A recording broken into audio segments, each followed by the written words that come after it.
Welcome to Paint to Pixels, the show that brings modern art straight to your desktop. My name is Jack McNabola and today we'll be covering over tattoos, computer games art and the evolution of dance. Stick around to find out more.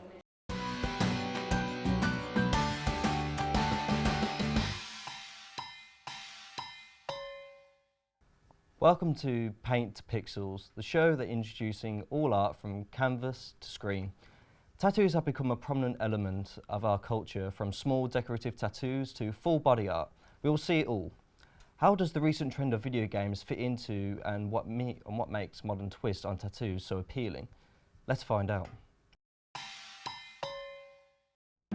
If, like me, you spent half your childhood glued to the screen playing video games, they always have a special part in your heart. To celebrate the new release of Crash Bandicoot in June, I want to tattoo my favourite character. All I need to find out is, would it look better in colour or in black and white? I'm here at Anglia Ruskin University to speak with the game design students about how video games had influence in the society in the last 40 years.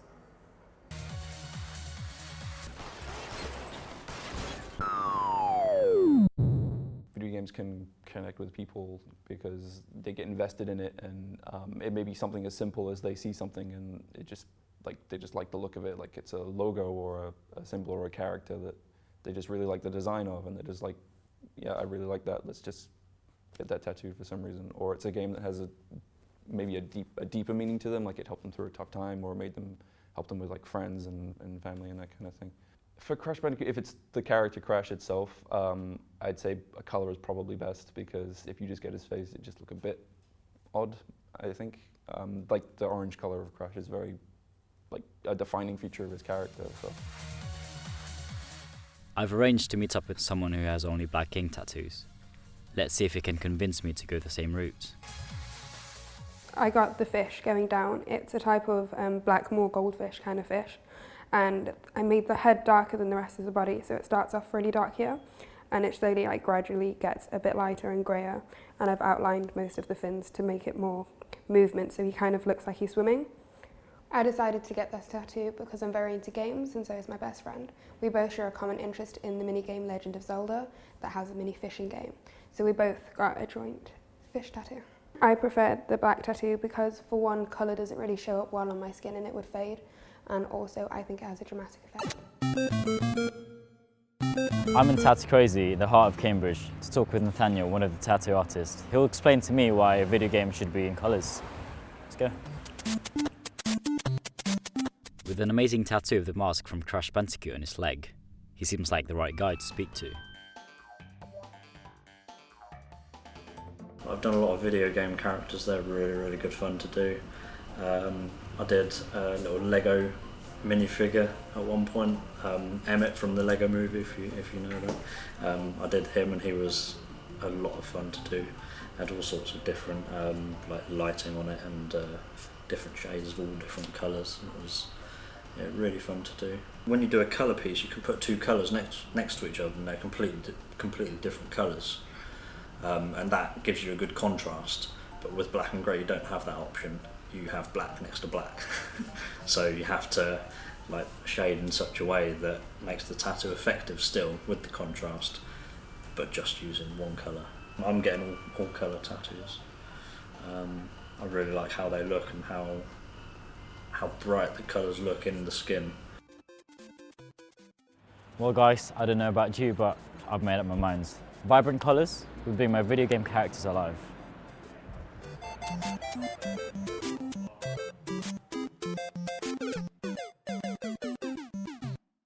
So hello, Whereas, welcome to the show. How are you feeling today? Hello, I'm fine. Awesome, that's great. So I just wanted to talk about what made you get your first tattoo?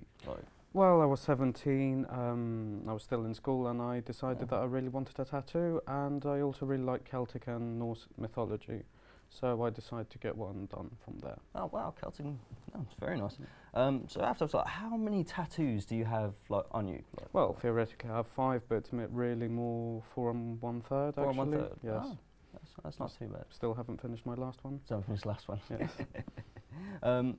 So do your tattoos mean anything to you? Like, they're symbolic, like? Well, the How do you first two do the Yggdrasil from Celtic and Norse mythology, which I really like, and then my second one is the Durin's Doors from Lord of the Rings, and I really like Lord of the Rings and Tolkien. I'm a literature student as well, so it fits. And then the rest were not exactly impulse, but it didn't really have much of a meaning. No. Yeah. Do you believe that tattoos have to carry a special meaning, like to others? Like what do you think about that? Well, to some people they say, "Oh, my tattoo has so much meaning for me," but then you see the same tattoos on a lot of people, and you always wonder, is that really special to you, or do you just want to be part Just of a there crowd? for the trend, Yes. yeah. Well, I guess so. Yeah. I mean, do you think tattoos should be done professionally or just? Well, not really. My first tattoo was done in a studio, and then the rest of them were done in the room of a friend of mine's house.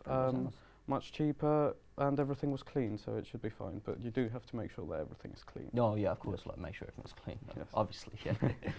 So, and lastly, do you have any like new tattoos coming like in the future? Well, I have to finish the Dali skull, the one that's on my right thigh. And then I'm thinking of doing writing from Lord of the Rings, a phrase from Animal Farm, maybe another skull. Is there any particular kind of phrase from Lord of the Rings writing that you have in mind? Well, I'd like the writing from the ring in Elvish. So yeah. one ring to rule them all, one ring to find them, etc. That is very cool. Yes, thank you. Well, thank you, Aries, for joining us on the show. Thank you very much. Next, we'll be looking at computer games art. This contemporary art form is becoming a very popular course choice for creative university students. We're here speaking with Bianca, and computer games art student, and Matthew, the course lecturer. Welcome to the show, guys. How are you guys doing today? Great, thank you. Awesome. good, How thanks. you doing? Yeah. Awesome. That's great. So I'd just like to start by saying, what sparked your interest in computer games art, and why is it becoming such an increasingly popular course subject? When I was at college, I used to play video games all the time. And at college, I actually studied product design, business and computing. And I was originally going to be doing business at university until someone who used to go to my college came in and gave a talk about how she did business at university, and then she hated it and she decided to go back to her programming roots. And she was the lead artist on Halo 2. Oh, wow, that's impressive. Yeah, and so I thought, well, I'm not very good at programming. So I fell back to my art roots, which was product design, and I went and studied at University of Derby, computer games modelling and animation. That's interesting. And then just carried on loving making games. There is a big difference between playing games and making games, and I fell into that category of I enjoyed making games more than I enjoyed playing them. So I carried on, and yeah. Wow, that's really good. Nice one, mate. Bianca, what sparked your interest in computer games art, and like, what do you think it's such an increasing subject? Well, for me, I got into both video games and art more seriously around the same time. So my love for them evolved like gradually at the same time. And I actually wanted to study graphic design at university, about 1.5 years before this. But then I realized that there's this course here in England, so I decided to come here to study this, because really what I was thinking about when I wanted to study graphic design is maybe afterwards I would be able to get a job in video games, like in concept art, or something like that. So that's it for me. And why I think it's growing is because video games are growing as well, and there's a whole new generation growing up who are growing up with video games in their lives, and hopefully a lot more people are going to choose it to express themselves. Could you just tell us a little bit more about your work? Could you elaborate on that? Of course. I'm mostly into character art. Oh, fair. Because before this, I was mostly drawing characters as well in 2D, sorry, and now I can bring them to life in 3D, and that's amazing for me. And we can use different softwares. We can use Maya or ZBrush or anything else. Basically, I mostly use ZBrush because it's more convenient for me. Okay. It's like sculpting, but digitally. And that really works out for me because I like really realistic stuff, and that's what I'm aiming for. I'm not really good yet, but I'm working on it. So you're working on it, so that's all that matters. Hopefully it's going to be fine. So what do you think the future is for computer games art? Like, where do you think it's going to go? It's going to progress, or? It's quite a fast-paced industry, the games industry is anyway. There's always new technology coming around the corner. We've just had the introduction to physical-based rendering, which was pioneered by Disney. But it's only just come into video games now with the new generation of consoles. Yeah. So it's quite a fast-paced industry, so you have to be quite good at self-learning. On top of it. VR is a new big thing. I haven't seen it take off much on the commercial side, like gamers, but it's definitely being used more and more for like education purposes. So there is that route. More realistic graphics, more storytelling in games as well. There's been people want more storytelling in games. Oh yeah. Yeah, they don't just want to be led down a linear path. I won't mention any games there. Oh, and yeah, so it involves having skilled workers to do this. It's more and more becoming apparent that you need a university degree to actually go into the games industry. But yeah, I completely agree with that, like, definitely. So I'd like to ask again, and when it comes to your career prospects, I mean, what would you say is the potential studies for considering this course? So we're very fortunate that about 20% of the games industry is the UK's games industry is based in Cambridge. As a course, we work with all the local studios, whether that's exposing the students to networking events. Okay. We run a Get Into Games event where we invite the local industry to come and look at student work from all 3 years. We also run Brains Eden at ARU, which is a 48-hour games jam, which is a global games jam where 31 teams come to compete. Oh yeah, I think I've heard about this. Yeah, and we also have career talks throughout the year from contacts from the lecturers. We've just had a talk from Seth, who's a senior character artist at Infinity Ward. Yeah, one of the big things is making sure the university works with the local industry to make sure we're teaching the relevant software and processes. Right, well, thank you for coming on the show. It's nice to meet you. So, yeah, it's great. So, hope you guys have a lovely day. Yeah, thank you for having us. Don't worry about it. Hi, I'm Chris Mead, a drama student studying at Anglia Ruskin University. As a performer, I was incredibly interested to see Cambridge Contemporary Dance Group's performance, Crossed Purposes. I'm off to Homerton College to see the people behind the show. My first interview looks at the interesting use of singing bowls to create music. I use these Tibetan singing bowls to heal people, to relax them, to take their brainwaves down from beta, as we are now, very agitated, into meditative state, and beyond that to sleep.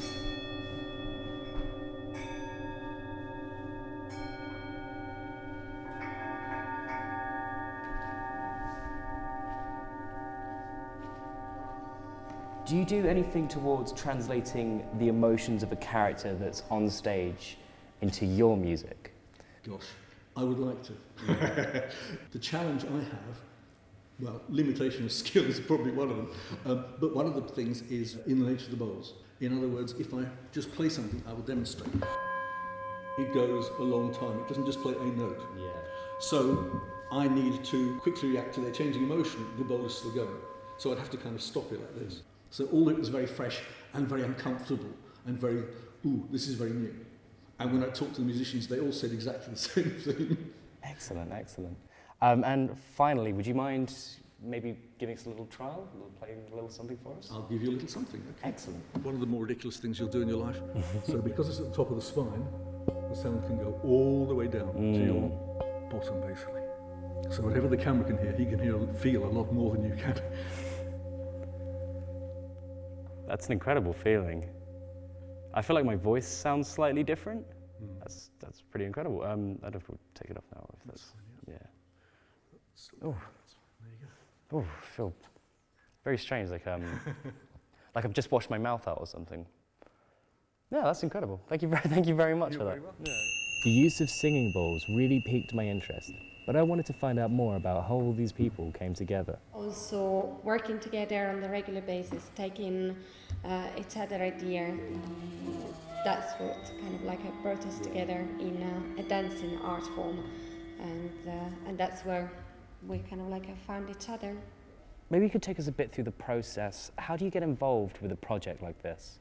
Well, with this particular one, I think we started last summer, roughly, and we had just at that point one musician and one dancer, Hannah and Giovanni, and they had to perform a festival here in Cambridge, and we were after a musician to improvise on a live performance, and then Giovanni when they appear, and that's. So you started originally with only two. And how many do you have now? We are 10, 5 musicians and 5 dancers.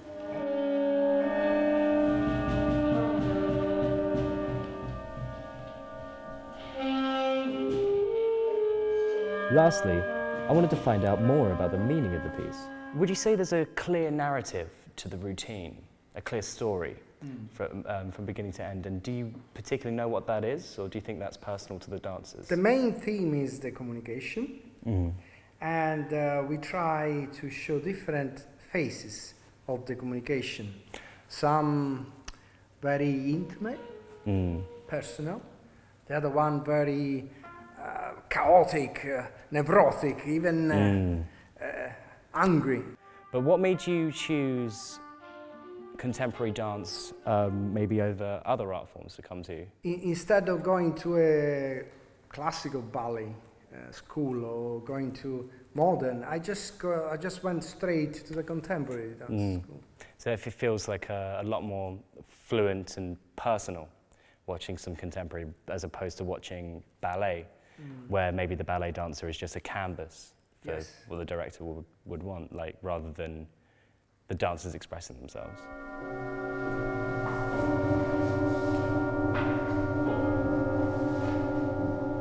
What an experience. It's really easy to see how each performer learns and grows through their dance and music. And it's also really refreshing to see that physical performance still has a place in the digital world. Hope you've enjoyed it as much as I have. Thank you for watching. Dance is one of the most diverse art forms in the world, from classical ballet to electro dance. Today we're joined by Keithna to talk about Bollywood dance. Welcome to the show.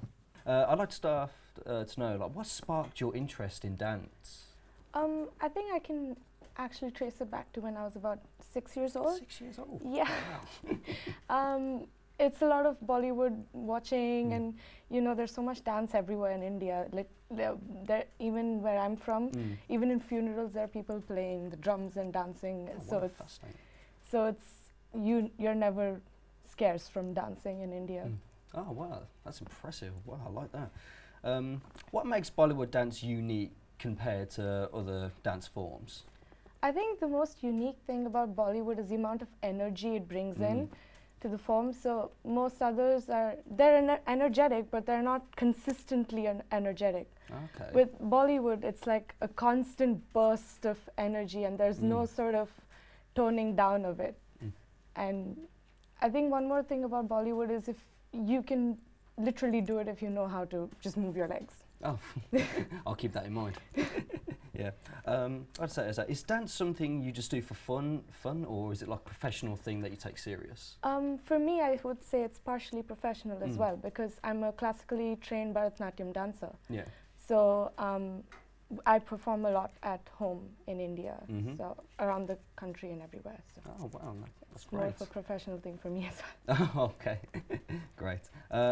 Sorry, I have to ask, would you mind just doing a demonstration of like what kind of Bollywood dance would be like? Oh, definitely. That'd be brilliant. Yeah. Oh, that's great. Fantastic. Thank you so much for joining us on the show today. Thank you all for watching. We'll finish with a dance performance from Keithna.